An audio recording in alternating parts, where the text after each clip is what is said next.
And we are live. Hello, guys, and welcome to another episode of Jason Hebert Live. We have another missing persons interview for you. If you're not familiar with what we do on this channel, we interview the loved ones of missing persons in an effort to help spread awareness. Sometimes missing persons or sometimes just unsolved crimes. Any way that we can help make a difference, any case that we feel needs exposure or needs some eyeballs on it, we do the interview, we help get it out to the public and hopefully help get some results. And our show, as you can probably see from the chat here, it is interactive. So if you're into trying to help these families solve these cases, you can go ahead and ask any question that you would like. We will try to get to it and they will try to answer it. Obviously, not every question can be got to and answered, but for the most part, we get to a good amount of the questions, and a lot of questions are asked multiple times. So we ask the vast majority of the important questions here. So maybe it's a case you've been following for years that you've always wondered something about, or maybe it's just a brand new case that something new popped up that you want to know something about. Either way, you are able to interact with the guests, talk to them directly, give them messages, and we can pop your message right on screen, kind of like how you see the little message there below me right now. So a very interactive show, a little bit different than most of what you'll find on YouTube. So click subscribe and set the notification bell to all if you are into trying to help out these families which desperately need your help. Please hit the like button and help share the video, things like that. Help get it out to as many people as possible. That's the reason that we do this. And I'd like to say hello. We got about rounding up to about 50 people. So I'll give it a few more minutes before we start going into some of the details of today's show. I'd like to have a good amount of people in here before we get going. Hello to some of the people who are here quite often. Chris Marie, Truth and Justice, Amber, Dee Berlin, Sharon, all longtime viewers. Marissa, we get Annie, I think Kubi's here. Melissa, hey Hawk. Judy, obviously we've got about 60 people here now, so I can't name everyone. I'm just kind of flying through the chat and see them. If you'd like to support the channel, the link to do that is in the description and on the screen as well. I'm sure you can see that. So thank you to everybody watching. Tonight's guest is Brittany Moore, and we will be speaking about her sister. Many of you know that already from the title, and many of you are longtime viewers of the show, so you know how it works around here. But tonight, give me 1 second here. We get a pop-up. But tonight we have Jessie Grace Moore is our subject. And again, we have her sister Brittany on. Now, if this is a case that catches your attention and you would like to know more about it, I have linked the guest's, Brittany, the sister, I have linked her YouTube channel, which is dedicated to exactly this case, helping find her sister. So if you'd like to find out more about the case and or just continue on with it and see any new information that pops up, feel free to click the link in the description below for Brittany's channel. That's I believe it's the first link there. Let me see. And follow that going forward. Yes, it is the first link right after the little description. If you've been here for longer than about 20 minutes, you might not see it because when I originally made the link, I didn't have that. I had to go ahead and edit it and add it in. So if you'd like to click it, you'll be able to see it whenever you come back to this video, or if you just hit refresh, you'll see it there then. All right, so we're about 75 people or so. I can start going into some of the details of the case before we bring on Brittany. And hello to everybody. Amber, Donna. Donna says hi from Orlando. Hey, Donna. All right, so let me what I'm going to bring up now, just to give them the proper credit, is from the website ncwlife.com. Just a kind of very basic article on the case. And once we go over a few details just to get you caught up, we will bring on Brittany and she'll go over the whole timeline of events for you guys because it's a lot better coming from her than from me. So I try not to get into too many details in the very beginning until we bring on the guest. So family still seeking answers 3 years after Wenatchee woman disappears. After 3 years, the sister of a missing Wenatchee woman has started a YouTube channel to outline the disappearance of Wenatchee's Jessie Grace Moore. Wenatchee, Washington. Excuse me. Jessie, legally known as Jessie Rubio Montejano, I believe it's pronounced, Montejano, we'll double check with Brittany, was 24 years old and the mother of 2 young boys when she disappeared from Wenatchee on June 20th, 2016. In a YouTube video, Brittany Moore says her sister suffered from mental health issues and drug abuse throughout her life and recalls the last time she saw Jessie as she was dropping her off at a detox center. She gets out of the car and looks back at me and smiles. I smiled at her And then she walked into the detox center, Brittany said. I remember thinking to myself, wow, that was a really nice moment between us. That was the last time I saw my sister. The family says a witness came forward and said they saw Jessie on June 23rd, but Brittany says that statement has since been recanted. Excuse me. There is a witness statement saying they saw her get into a late 80s Buick with two Hispanic men on June 23rd of 2016, but he has come forward and recanted his statement, Brittany said. We don't know why, but all of a sudden now he's like, I didn't see that. So we'll check with Brittany exactly what's going on there, if that still stands, or if he's now saying he did see her, or we'll make sure we get into that. Around the time of her disappearance, Brittany says Jessie was struggling with her mental health and visited Catholic Family Services to talk to a counselor on the day she disappeared. She was last seen at Centennial Park in a video posted to social media with a shaved head and left the park walking south on Wenatchee Avenue. Shaved in her head is the initials or letters S-I-C. That's S like Stephen, I like Igloo, C like Charlie, which we to this day still don't know what that means, Brittany said. On the other side of her head, it's like 13 lines going straight across her head. To see that video, it's very hard to watch. At the end of the video, Jessie is seen walking southbound on Wenatchee Avenue, and the family believes this is the last time anyone saw Jessie. Jessie's mother appeared on the NCW Life channel last year to promote a fundraiser for the search and answers, excuse me guys, legs a little sore, in answers to their daughter's disappearance and explain what they believe happened to Jessie. I believe foul play is involved. I believe that she has passed away, Sherry Woodall told NCW Life News last year.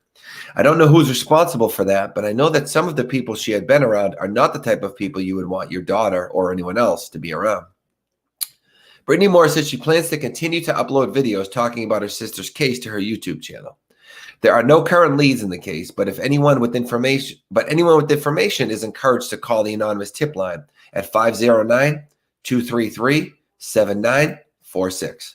And again, if you would like to continue to follow the case, the link is below in our description. Just hit show more or show all, whatever it says there, and you will be able to see it.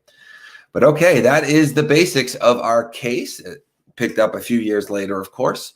And we will bring on Brittany Moore, the sister of Jessie. And Brittany, I just want to say thank you so much for joining us. I'm so sorry for what you're going through, but thank you so much. You do have our support. We're here to help in any way we can. Thank you. And I appreciate you having me on here and you helping people who have a missing loved one.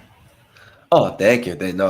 It's become my passion. I absolutely love any way I can help, and I pray that this leads to answers. I at the end there, that last part, I hate reading that, but it is very common when someone in the family says that they believe it might not be a positive outcome. So I'm going to pray that, I think that was your mom. I'm going to pray that she's wrong there. But of course, I understand, particularly after years, why people start to feel that way. But I'm gonna pray that's not what we're looking at here.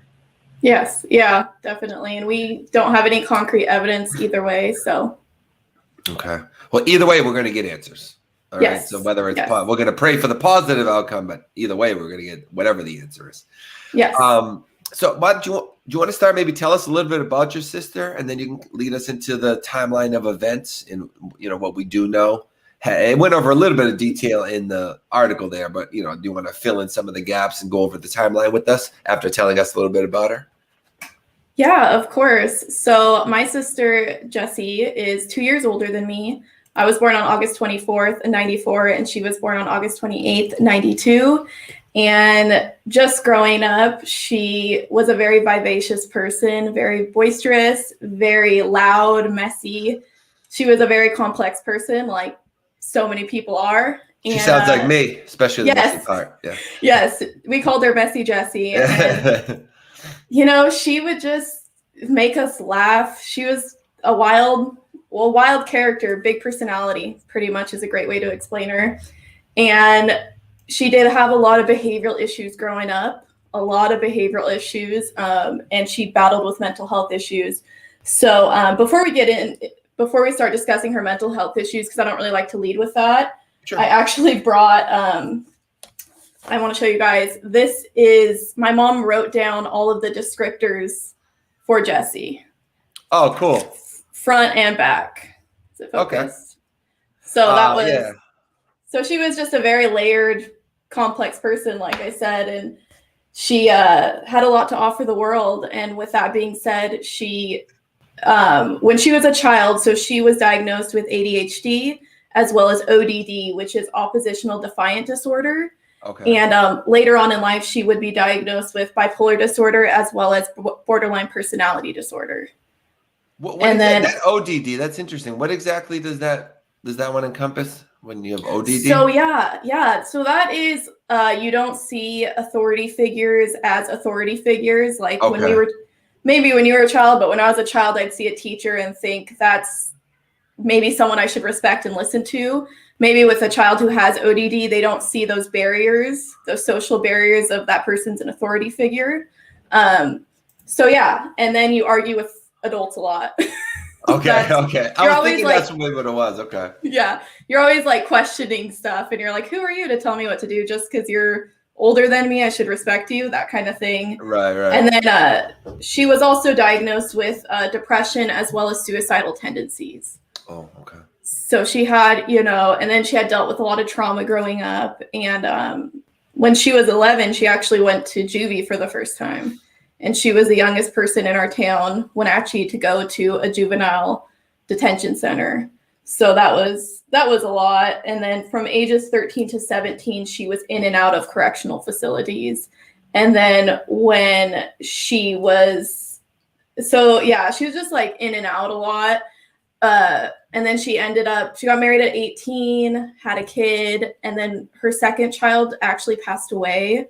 And that was really, really traumatic for her and for our family. And then she had another son. So that's where she has two children, two sons that are still, in Wenatchee.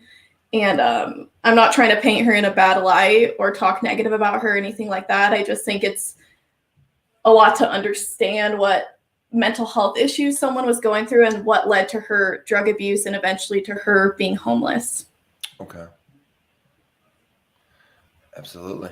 Yeah, no. And absolutely no judgment at all on this channel whatsoever. So yeah, and anybody, a lot of people asking different questions in there about the sick and the the lines and things like that. So yeah. I'm sure she'll get into that, guys. I'm just trying to let her go at her own pace here. Yeah, that's a big one people are curious about. Yeah. So yeah, let's get into that. So at the time of Jessie's disappearance, she was homeless. She had been staying with my mom, but my mom was raising Jessie's son, which is an important thing to know. And she couldn't keep up with everything with Jessie's son and with taking care of Jessie and her mental health issues. So my mom, unfortunately, had to make the really hard decision of not allowing Jessie to live there anymore. And I want to note really, really quick that Jessie there was a point in her life where she was doing really good and turned things around and had a job. And she was really trying to get ahead of it and get ahead of her issues. And we were so proud of her. But further than that, she had so much pride in herself and she was working towards something. And then other stuff started happening. She got involved with a guy who was into drugs, and then she started using. And so that was just a whole thing in and of itself. So I want to mention that. But during the time, so that summer, or a little bit before the summer, I want to say, my mom had to, not allow her to live there anymore. But that's not to say Jessie wasn't allowed to come to my parents' home and get food and sleep there if she needed to. But my mom was like, you can't live here anymore, because it's just a lot. Okay. And so let's lead up to before she went missing. So a week before she went missing, she would constantly go to the hospital, check herself in and out. I think people who are familiar with someone who has mental health issues and abuses drugs, they can kind of do really sporadic things like this. She was going to the hospital a lot and trying to, it was just for a lot of different reasons. But a week before she would go missing, she went to the hospital and was tested. I don't know why they tested her or what the reasoning was behind that. But the nurse pulled my mom aside and said she tested positive for Rufalin, which is a date rape drug. And my mom, she thought it was very odd. And the nurse, told her, I think she's being drugged by someone. Oh, wow.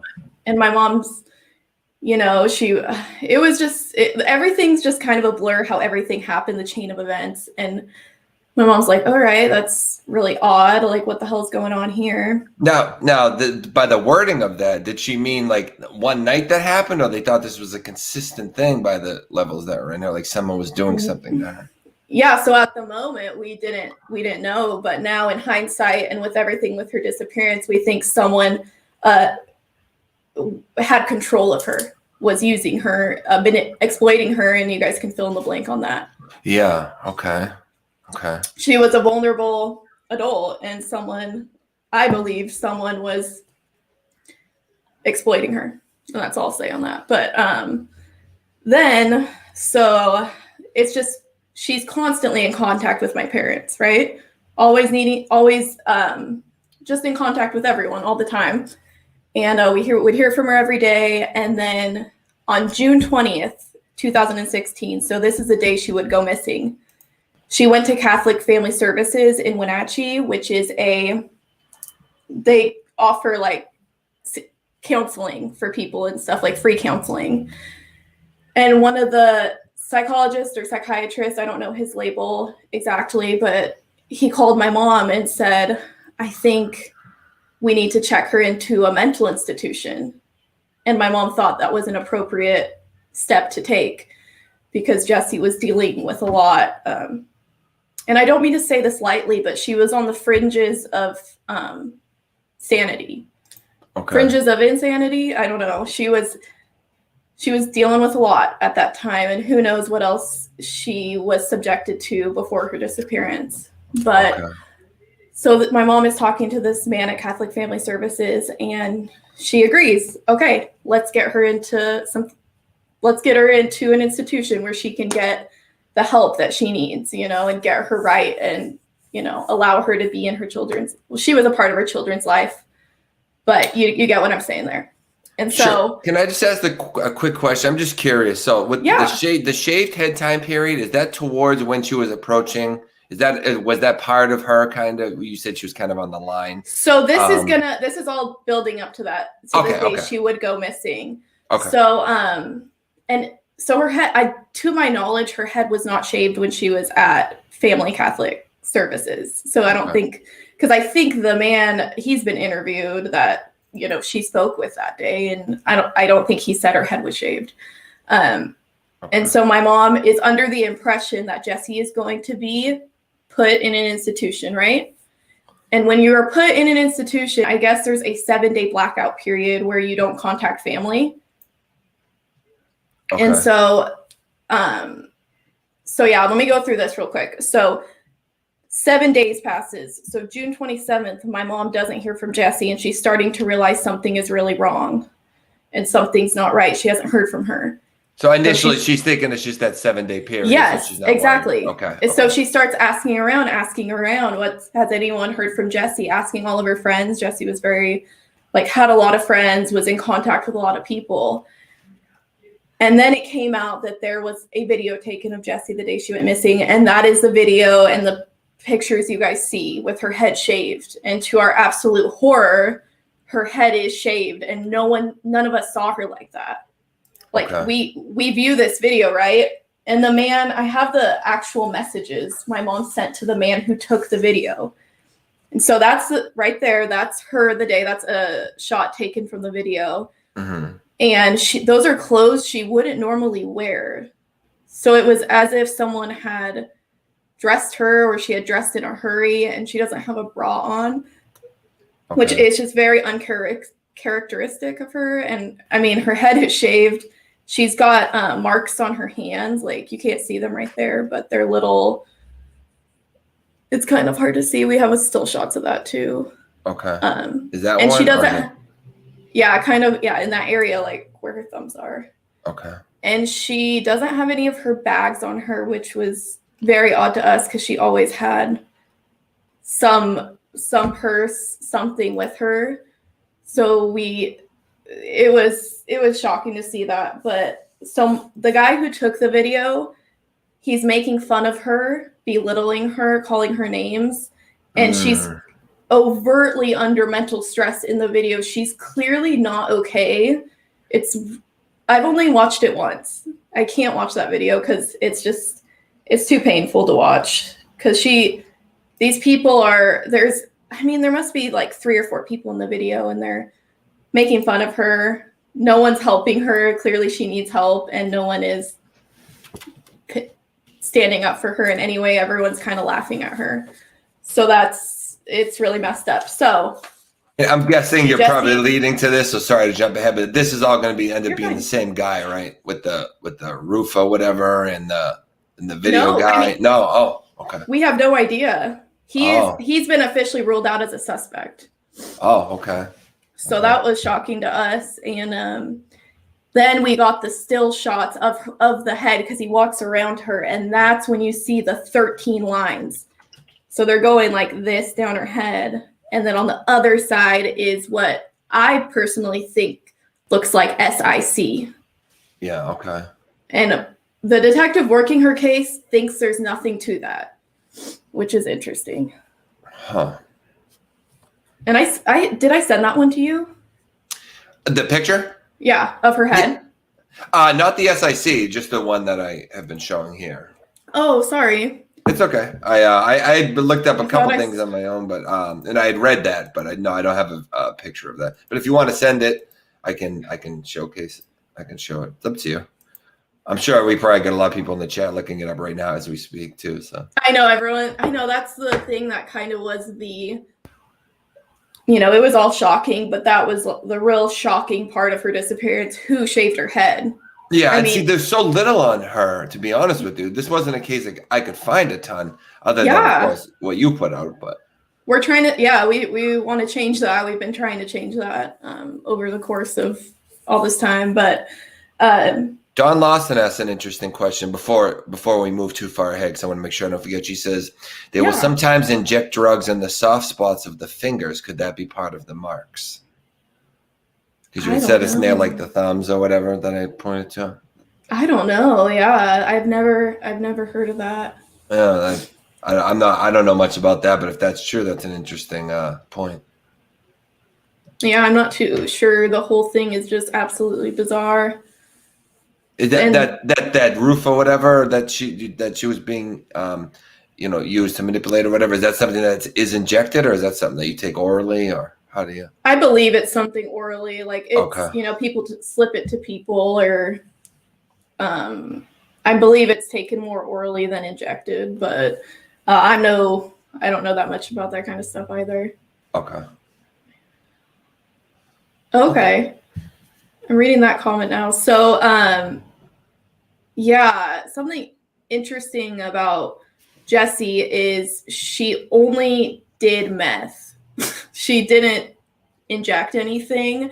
And that was something my mom has really stood firm in, because when she reported Jessie missing on the 29th of June, the cops working her case, or whoever, a detective, I'm not quite sure, but they said, she OD'd. She probably just OD'd on H, and they threw her in the river, like the people that were with her. And my mom said, what evidence do you have to back that up? What information do you have to back that up? And they said, well, that's just what happened to her. And that's kind of the energy that, we had at first with her disappearance, which is, they had no reason to just assume that, except that she, had used before, but she still deserves her case to be investigated and looked into. And people need to do all they can in law enforcement to find out what happened to her. Absolutely. Yeah. It's awful. I hate how often I hear stories about detectives that have that kind of attitude. And I understand they're busy and they deal with a lot of cases, but, and then there's two sides to every story. But from what I hear, a lot of them are just kind of like, they have like a whatever attitude about a lot, particularly when it's someone homeless. Yes. Unfortunately, or drug user, things like that definitely seems to make them even less interested many times. I don't like that at all. Yeah, but there's only 2 missing people in Wenatchee. One was in 2010, I believe, and then there's Jessie, and that's it. So it's not as if a bunch of people go missing from here, but she's the only one who's gone missing in recent years. So, and And we have a lot of people asking, is it possible she's still in a hospital? Or do you think at this point there's well, I mean, it's been a long, long time now, but there's no way that she's been like maybe bouncing around hospitals and they just can't tell you because, privacy laws or whatever? Yeah, that's a good question. We have reason to believe Jessie was murdered the day of June 20th. We've had a lot of leads that point to that, a lot of information, and I can't get too much in on that, but we believe she was murdered.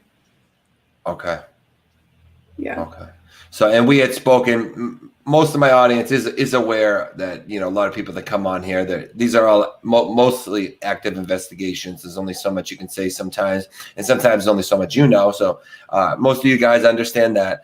But just to keep it general, so you do know actual information that points towards that being likely. Mm-hmm. Okay.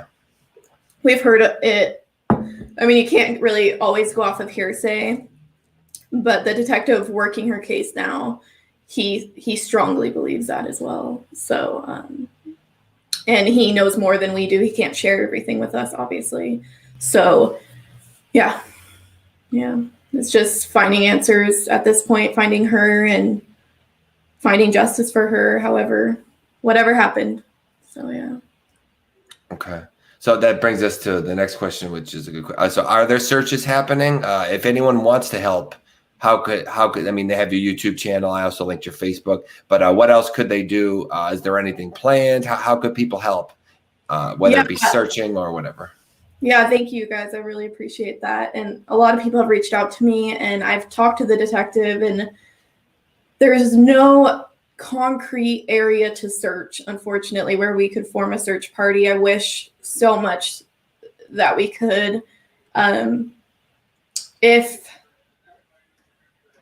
I don't know how to say this, where she is believed, her remains are believed to be, is not accessible by people, I guess is a good way to put it. It's somewhere, yeah, that's all I can really say. I'm sorry. But a lot of people have reached out to me, and I wish we could organize a search party and get that in motion. But unfortunately, it's not a real viable option for us. So, yeah. Okay. So the only place that you would know to be able to search is pretty much impossible to. Yeah. Okay. And the fact that we live, Wenatchee is a kind of like a hiker's paradise place, and the fact that so many people are outside all the time and no one's come across her remains says something as well. Okay. Well, so anyone online, yeah, if there's anything that you do know, anyone, if you know a tiny bit of information, or you know someone who saw her a certain day, please come forward. All of Brittany's links, both her YouTube channel and her Facebook, are below. And then I will give the information for the police again as well. I also put my information down there, guys. And many of you know I say this like every video, but you always can contact me. However, it doesn't make sense to only contact me. You never want to just do that. It goes to the family or the authorities is where the information needs to go, particularly if it's something time sensitive. Because if you get it to me and I'm not around for a couple of days, which happens fairly often, and I don't get it to the authorities or Brittany in time, that would be a tragedy. So just please make sure that you get it to the right people, which is Brittany's family, and the authorities. So just make sure of that. Boston Actress says, Jason, I have a decent following on social media, and I'd like to share a poster or anything that may be helpful. Okay. I mean, yeah, I'm sure that the more the better, right? As far as people sharing. Yes, of course. Anyone can feel free, share everything. You can probably just look up your sister's name and then missing, but is this, oh, actually, wait a sec. I'll get you, I have a group that I work with called Be United, and I think they were going to get, I don't think they finished your sister's yet, but I think they're doing one for your sister, another group. But you have, besides that one, do you have another poster, or is this the main one you're using right here? That flyer is the main one, but just recently on my YouTube channel, in the description box, I'll always link the direct line to the detective working Jessie's case. So you can always find it on there, and that's just, you call him with it doesn't matter how small it was. if you think you saw her that day or leading up to it, just give him a call. And yeah, he's happy to hear from anyone on any information. Okay, so we'll go over him. And for Boston actress or anyone wanting to share the missing, this would be the best thing to share right now until any more come up, or like if they want to share a missing poster. Yeah. Okay, cool. All right, Thank you. So I didn't even realize you were talking to me for a second. That's okay. Yeah, Boston actress. This for right now. Share this one on your social media. Thank you so much. And anyone else who'd like to share it. And yeah, please, anybody come forward. I say we're gonna do a segment in just a moment regarding this, but I say this all the time. You guys can, if you're on the fence about whether you should come forward, never assume that what you know is not important enough or too small to matter. If you know anything about Jessie's last days that she was seen, or whatever, please come forward. There's no such thing as something not mattering or assuming, oh, Brittany probably already knows this, so I won't bother saying anything. You never know. You'd be surprised. I deal with families every day, and they don't know half the things that I assume that they would know. So you never know who knows what. It's a big, giant puzzle of fitting pieces together, and it just takes the right few pieces, and it gets solved. It's never what you think would solve. So please come forward if you know anything. And I like to do something as we get to this point in the video, Brittany, where either I either have you speak directly to Jessie, or if you feel that you'd rather speak, because it sounds like you guys kind of have an idea what might have happened. So either do that, or maybe speak directly to someone who may have information. But I feel like it's a really important part of the interview where you speak directly to someone who may be able to come forward, or your sister directly, or however you would like to use the time. But just to get a direct message to them. Yeah. So, I mean, I know if you're watching this and you know who you are, and we have a great idea of who was involved in her disappearance, and you messed with the wrong family. You really did, because we're coming for you. This is not going to fall by the wayside. We will never let it. And we're so vigilant, and we're gonna find out what happened to her. And as far as speaking to Jessie, I speak with her all the time. She's always with me. I am never for 1 second without her, you, Jessie. And I miss you so much. I miss you every single day. And losing you taught me so much about mental health issues, about drug abuse, about wanting to help people who were in your situation, and stand up for women and stand up for the missing, be a voice for the missing. But all the lessons I've learned, none of it is worth not having you in my life. And I would do so many things different if I could talk to you one more time. So I love you, and I will never stop, ever. That's it. I had myself muted. Sorry, I didn't realize. Oh, you're fine. I'm like talking away. No, you're doing an amazing job for Jessie. See, I'm a little, because it seems like you kind of think, you seem like pretty sure you might have known what happened. It kind of put some roadblocks as to the questions I would typically ask. And I don't want, I just don't want to ask you things I feel like you probably already know. But what about, have you done like checking her cell phone, social media? Have you kind of gone down all those roads, see who she was with? Yeah. Have you done all that? Yeah. There was some interesting things on her social media account. Her cell phone had not been used leading up to her disappearance, which was a shame. And she would use her phone. That's as far as like cellular information, but she would use a phone to log into social media accounts. And there was some interesting stuff in there. It seemed like she was afraid of someone. That's a big thing. Yeah. She was scared, and as in she was like talking about a third party she was scared of, or talking to the person she was scared of?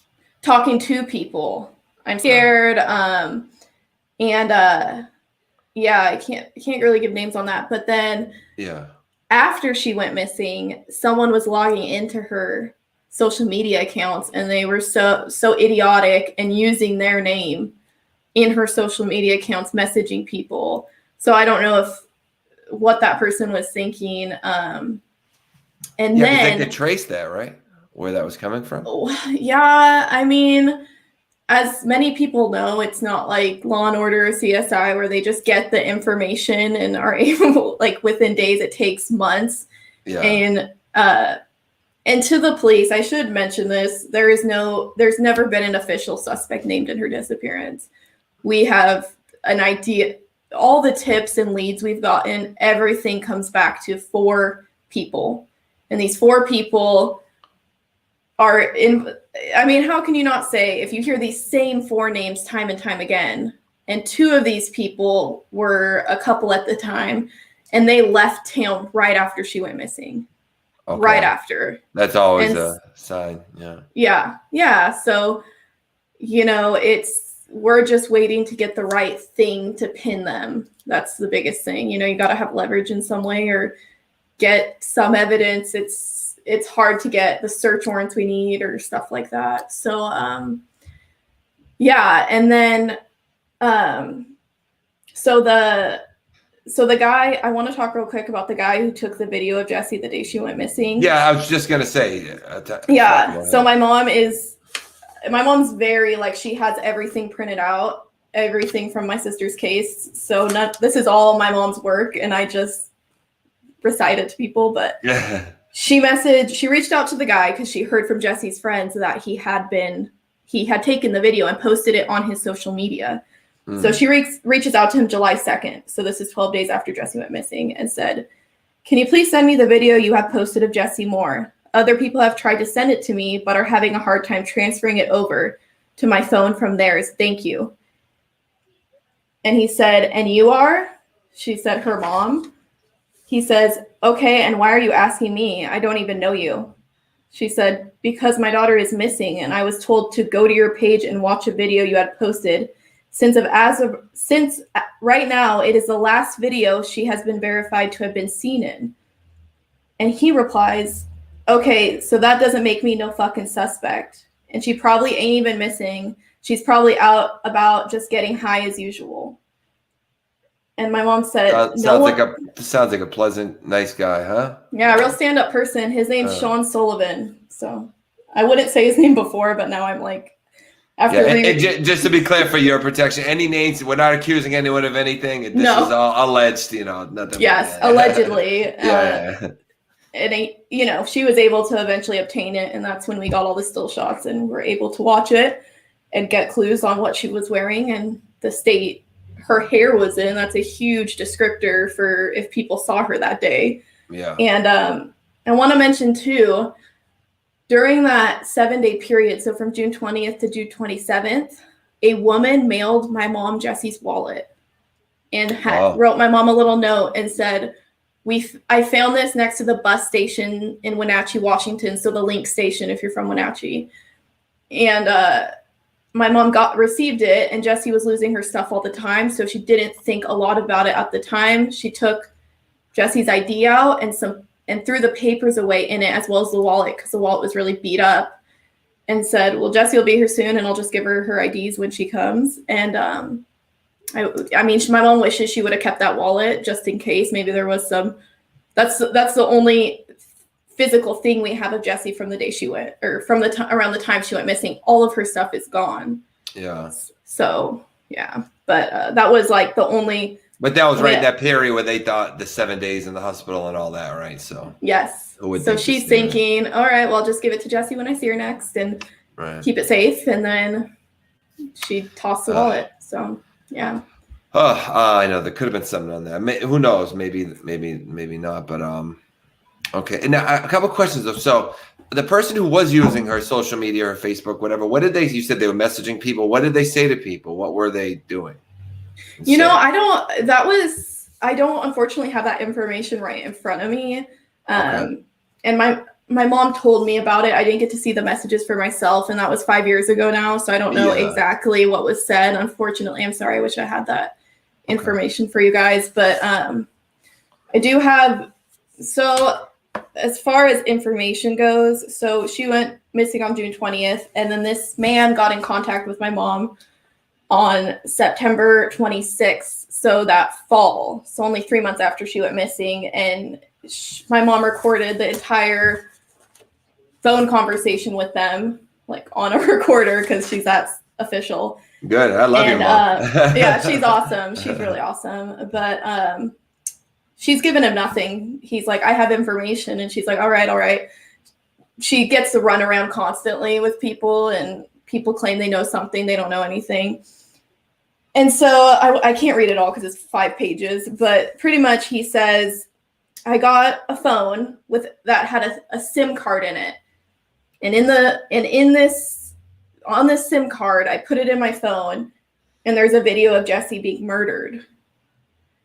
And I can read you guys that if you want to. I don't know if it's just a little snippet. Yeah. But take whatever you'd like to. There's no rush whatsoever. Okay. So he said, there were 9 pictures and a couple of clues of what happened and where it was, what took place. I mean, the body or bodies were pretty muted to where I can't tell if it was her or not. But there's one burnt body and one that looks like a black girl's body or part black. I don't know. And then one person had been shot. You really can't see who got shot or what. But all of a sudden, the body hits the ground, and you could see someone else pick up the phone, as if your daughter or someone had the phone or had the SD card and was recording the conversation of the previous dead body or whatever it was. I don't know. But someone picked up the phone and then shut the phone off, and that was the end of the video. But during the video, it shows a whole bunch of yelling and someone saying, I tried pulling it out of her, I tried pulling it out, and then a gunshot, and then that was the end of the video. So after I seen it, I called the detective that questioned me and blank, I can't say her name, and a couple of other people. I met him at blank, and I gave him the SD card. So this is very detailed, and we're thinking. I'm kind of confused by that. Yeah, well, so were we, and so my mom records this, and she gets us all together as a family to listen to it, and we're thinking, there has to be something to this, right? This guy is way too detailed in his description of what he saw on this video. And then it's important to note, a lot of people have come forward and said that they have seen a video of Jessie being murdered, which I don't believe that. I don't know. It's I don't know. But anyways, so my mom, looks into this, and then she starts thinking that maybe the police have this SD card. But then it all comes out. I mean, there's so many layers to this, you guys. I'm just trying to give you a synopsis. But then it all comes out that this man is one of the people we think is involved. Okay. So, law and order. These all 4 are together, right? When you say 4 people, it's like a group. Yeah. And a couple. And someone had asked, is it possible your sister had anything to do with the guy in the couple? And that someone had asked, is that a possible motive? That she may be involved with the guy, and that she knew them. Jealousy. Yeah. She knew them. I don't know to what extent their relationship went, but she did know them, and it would be in contact with them. Okay.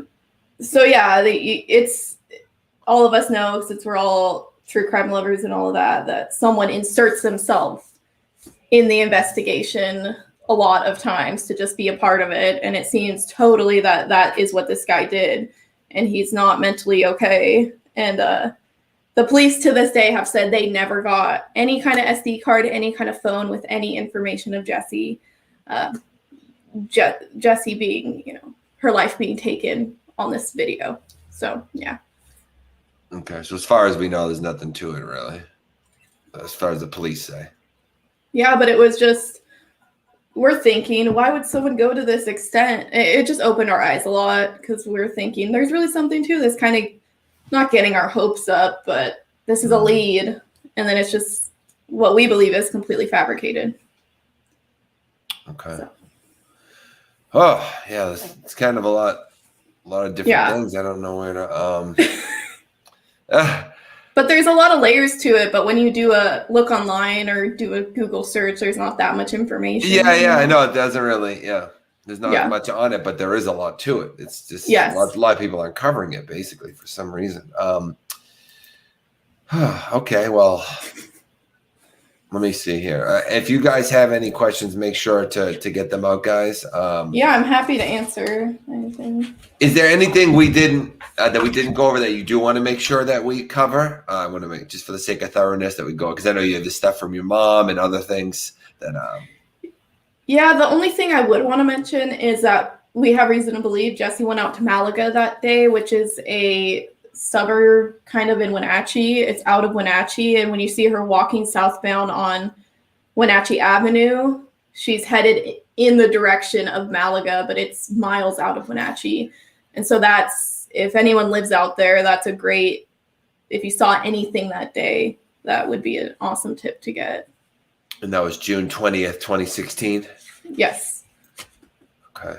Yeah, guys, please, anyone, rack your brains. Anyone, if that day stands out for any reason, try to think. If you saw anything. Amber Orsini says, do you believe they took her out of the area? Like, kidnapped her or something? Probably to do, if they did something to her, do you believe it was done, like, right where she was, or did they take her somewhere, I think was what they mean. We have reason to believe it happened in Malaga, whatever happened to her. That could be totally wrong, but everything kind of points in that direction.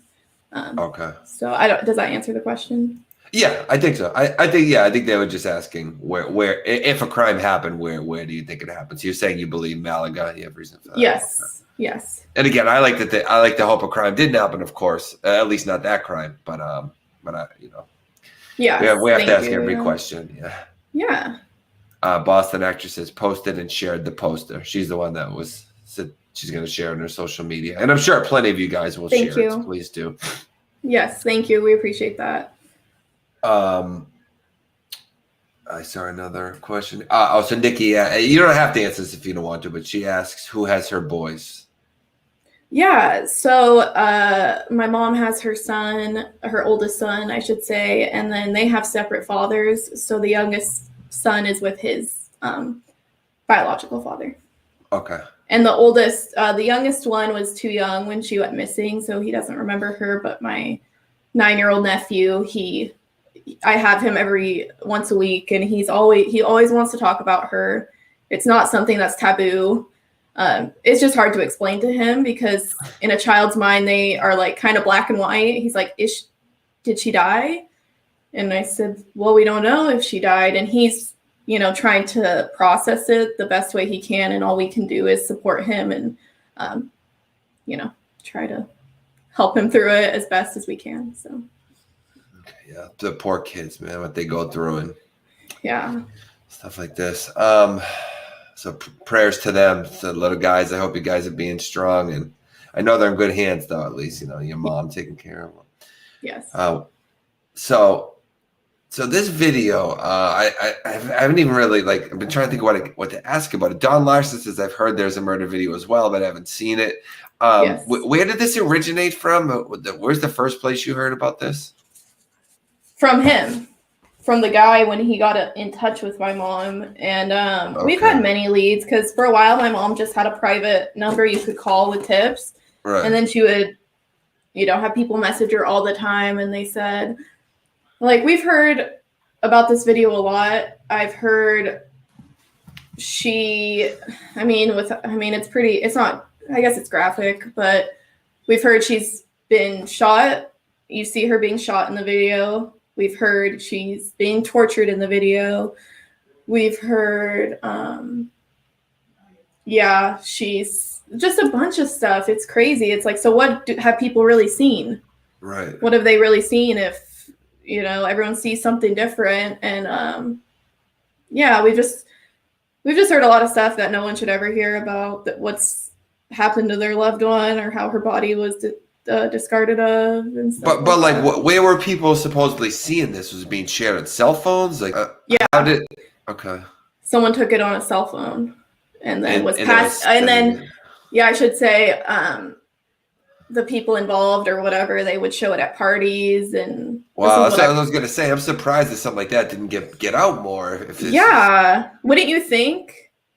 The police. That's what the police said. He's like, we would have seen it then, more than likely. And if that did happen, it's long gone now. I mean, it's almost been 5 years in June.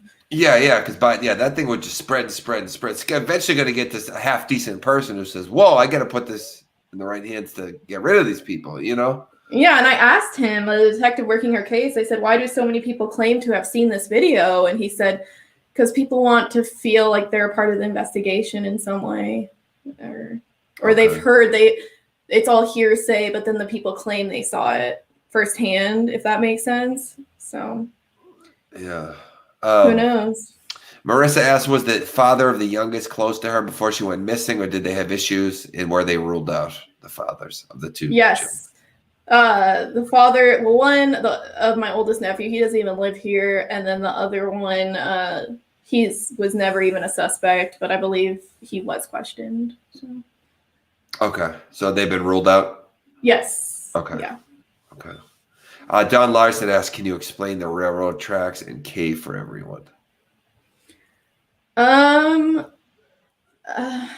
Yeah, I mean, if you're talking about the railroad tracks, as far as we hear that time and time again, and there are railroad tracks going out to Malaga. So that's come up a lot. And then supposedly there is a cave in Wenatchee that my sister might have gone to. I've never been there. I don't know too much on that part of it because I never went there. So I can't really speak on that. But that has come up a couple times, that there was a cave she would go to and that people might have hung out in. Like homeless, when they were homeless to stay at kind of shelter? Yes, I believe so. I don't want to misspeak. Has anyone went just for the heck of it and looked and to talk to people there, see if they know her, if she was there? Has anyone looked into the cave? I believe my mom went to the cave. Okay. And she said she got really bad vibes, like it was scary, so she left. But I can't really speak on it too much because I don't know too much about it, you know? Right. But it adds that element of like there's a cave involved where homeless people would go. It's like yeah, it's a whole nother layer of it's a whole nother layer, yeah. Yeah, for sure. Kind of interesting, but probably kind of scary for especially a woman going by herself, I can imagine. Yeah. Don Larson says, I heard about the video from some of my homeless friends. Actually, a lot of people talk about this said video. Yeah. I think your watcher says wrong. Okay. Daryl Dixon asks, were they ever able to interview the couple that left the area shortly after Jessie disappeared? Yes. They had been interviewed, but everything is circumstantial. So there's nothing that they can really pin them on to say that they were involved or any evidence. We did get an interesting tip that one of the guys involved, he was trying to sell a woman his car, and the woman met up with him to test drive the car, and she swears that she saw Jessie passed out in the back seat. So that was an interesting tip that we received. And where did she just see Jessie pass out in the back seat? On that day, I mean? Like close to that time. She said she was getting to test drive this car and Jessie was passed out in the back seat.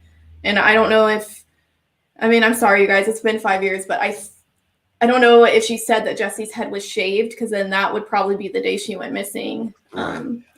There's just the time of events. I mean, my mom has a complete scape of all the details of the time of events leading up and after her disappearance. Okay. And I know you probably cover that a lot on your channel. So please, guys, check her channel out to kind of follow along the events a little more. And I interviewed my mom on there. My mom and I have an open discussion for at least 2 hours about it. So, awesome. Good reference point. Yeah, for sure. So, guys, it's the first link in the description. Okay, and 1 second, guys. Score link. Sorry, I'm just kind of going through. You're fine.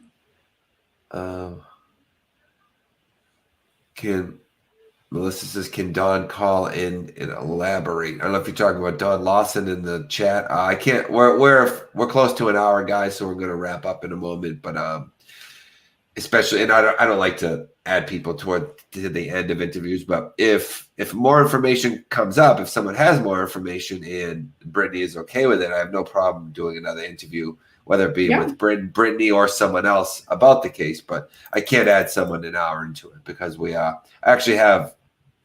We're gonna finish at about an hour for a couple of different reasons, but so it's a little late to add someone now, guys. Is that who you're talking about? Is Dawn in the chat, guys? I'm not sure what you guys are talking about. Sorry.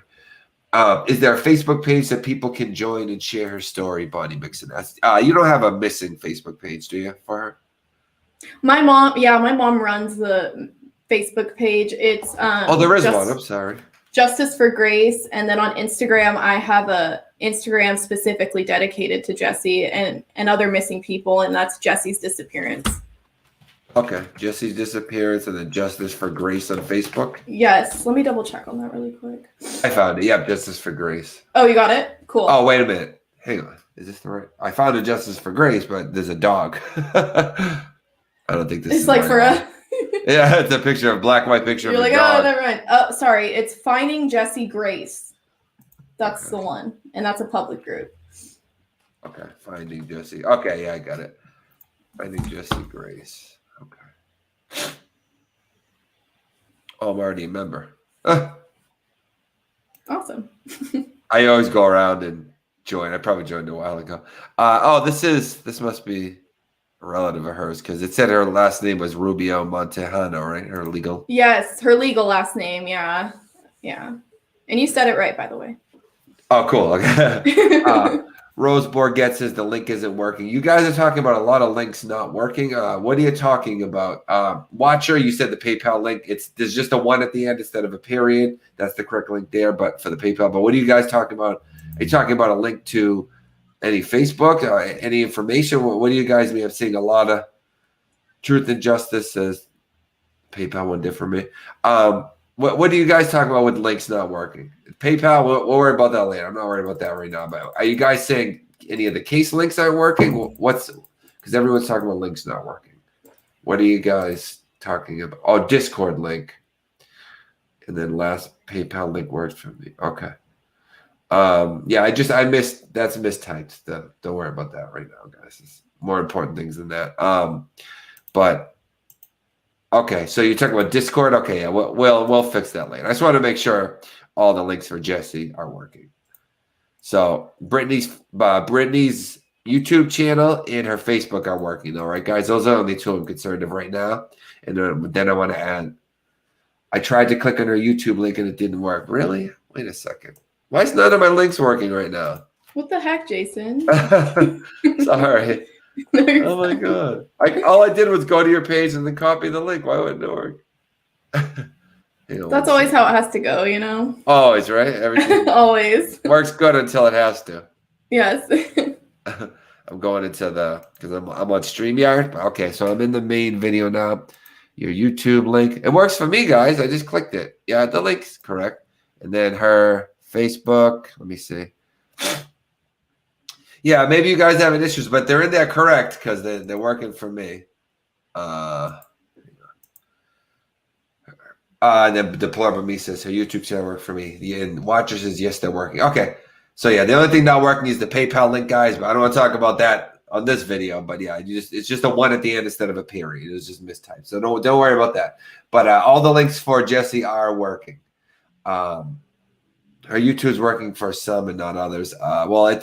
The link can only be in there correct or not correct. So if it's working for some, then that means it's in there correctly. And it's just Brittany Jewell on YouTube. Brittany spelled like my name, and then Jewell, Jewell. Yeah, and I think if you just Jewell, if you just type that by you come right up. So if you are one of the people with the link is not working, just type exactly what she said. I'll type it here and I'll put it on screen so that you guys know. Just for anyone who is having trouble, just type that into YouTube and it'll come up for you. Perfect. Very good. Just to make sure we get everyone over there that wants to follow the case. Yeah, and I do other missing people from Washington State, usually the Pacific Northwest in general. So. Oh, cool. We Yeah. got a lot of missing people. So. It's what happens is someone goes through like a horrible personal event themselves, and it kind of motivates them to start trying to help others that are dealing with the same horrible circumstances. Yeah. So definitely. Let's get you growing and helping out as many people as you can for sure. Thank you. All right, guys. Well, Penny Peterson, I'm guessing there's someone you know. She says, "Love you, Britt." I love you, Nana. Oh, it's your grandma. Yeah. Amber says, "Great interview, y'all." Thank you, guys. Thank you. And Penny, thank you for joining us today. This one kind of had a lot of twists and turns, guys. So I tried my best to navigate it, and Brittany did a really good job, I think. Thank you. Yeah, I know there's a lot to this one, and there's a lot of things you can't say, trying to say the I right thing. know. So I know, and you're always like, I hope I didn't say too much, or yeah, exactly. Yeah, we not talk about enough. not ruining the case in case, God forbid, the detective doesn't want you to say one thing or something. But it's not like she knows a bunch of stuff she's not saying, guys. It's just one of those things where there's a lot of things she doesn't know either, you know? Yeah. And Yeah. the Definitely. detectives, who knows if they know? Most people are really understanding though, and know that open investigations can only say so much. Exactly. Let's get to it. All right. So, and you said that. Is there anything that you? Oh, well, let me go over that phone number again for anybody who wants to call. But is there anything else that we didn't go over that you wanted to make sure we get out there? I think we're good. And check out the videos I've done with my mom. Those are way more in depth too. So yeah, guys, go to her channel and check those out. So the mother's the one that has the majority of the info, right? She is of anyone. Yes. Okay, and the anonymous tip line, guys, is 509-233-7946. But what about, that's the anonymous tip line. What about, is it like Wenatchee Police or something? Yeah, you could always do the Wenatchee PD, or I could give you just the direct line to the detective working her case. Oh, yeah, you said that. Yeah. Do you have that number? Yeah, we're free to give that out now. So his phone number is 509-423-9895. No tip is too small. Did you know his name? Detective Evett, Steve Evett. I guess that would be important. E-V-E-T-T? E-V-I-T-T. Okay, guys, so if you have information, Detective Evett, 509-423-9895.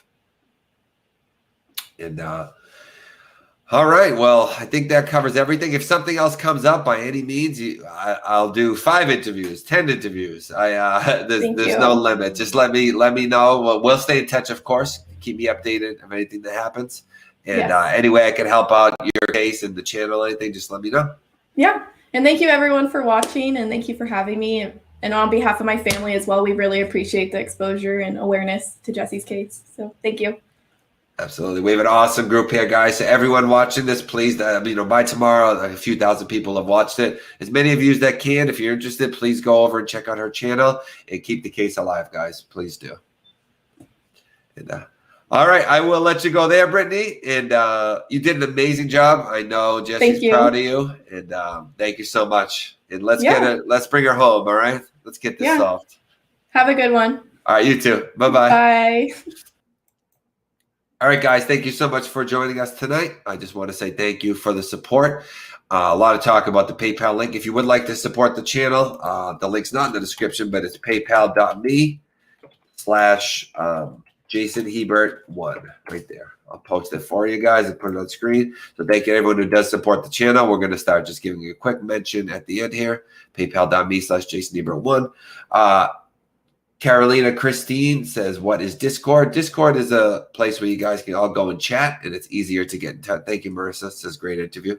It's easier to get in touch with me because I don't have to answer direct messages one-on-one. I can kind of talk to everyone at once. So let me post that link for you too before I get going here. And I didn't want to say it. I try to keep each interview about just them, guys. So I didn't want to say it with her on, but we are supposed to have a second interview tonight, guys, in about an hour. But that's the Discord link there, discord.gg/whatever. So you can click that link and you can join. You can talk to everyone. Those are the kind of the hardcores of the channel hanging out. You get to hang out with everyone there. So thank you to everyone who hung out. Please like the video, all that stuff, and get the video out there, post it, share it. And if you'd like to support the channel, keep us going, the paypal.me/JasonHebert1. On your screen there. Thank you so much to everyone. I love you, and I will see you, I believe, in about an hour. I haven't talked to them yet today, so let me try to get them and confirm that we're still on for tonight. All right, guys, I'll talk to you shortly. Have a great night.